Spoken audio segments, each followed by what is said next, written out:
তাগড়া জোয়ান মাশাআল্লাহ। হ্যাঁ দেখেন, হ্যাঁ এই দেখেন আমাদের আমাদের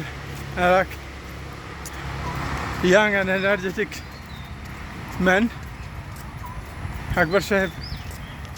উনি আমার সৌভাগ্য যে আমি ওনার প্রতিবেশী। আমি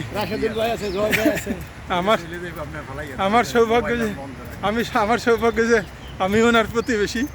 মাঝে মাঝে ওনাকে আমার ধাক্কানো লাগে, আবার উনিও কখনো কখনো আমাকে নিয়ে আসেন। মাশাআল্লাহ ভালো আছি, আমরা একসাথে থাকি দীর্ঘদিন। হ্যাঁ, এক ছাদের নিচে 20 বছর, একই ছাদের নিচে 20 বছর আমরা। আজকে কি বাতাস কম, কালকেও বাতাস কম ছিল, বাতাস কম থাকলে ব্যায়াম করা কঠিন হয়ে যায়। কালকে ওই যে ইয়া আছে না, পারভেজের সাথে গিয়ে কিছুক্ষণ ব্যায়াম করলাম, সোলেমান সহ। তো কিছু কিছু জিনিস করলাম আমরা যেগুলো সচরাচর করি না। এখন দেখি থাইয়ে টান লাগছে, তো ওই ব্যায়ামগুলো করায় থাইয়ে টান লাগায়।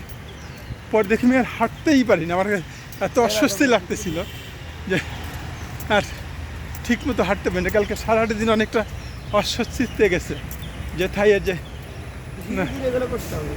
রকগুলো টান লাগছে না। অনেকদিন পরেই করছি তো, এগুলো তো আমরাও কম বেশি করতাম। আমি তো অনেক এক্সারসাইজ ছেড়ে দিছি না, যে কারণে একটু অস্বস্তি লাগছে। মাশাআল্লাহ ঠিক হয়ে যাবে, একদিন করলে আবার ঠিক হয়ে যাবে। আমরা তো করে অভ্যস্ত, তাই না? এমন নয় যে আমরা ব্যায়াম করি না। ওইটা হয়তো ওই আসনটা আমাদের খুব একটা করা হয় না, কিন্তু তো মাশাআল্লাহ হাজী সাহেবের সাথে তোমার টি শার্টেরও কালার কম্বিনেশনটা হয়ে গেছে না? খই যান আমাদের শাহনেওয়াজ বাবু। আমি একটু ধরে নিই ক্যামেরা, ওনার সাথে দৌড়াই পারবো না, ওনার গতি বেশি।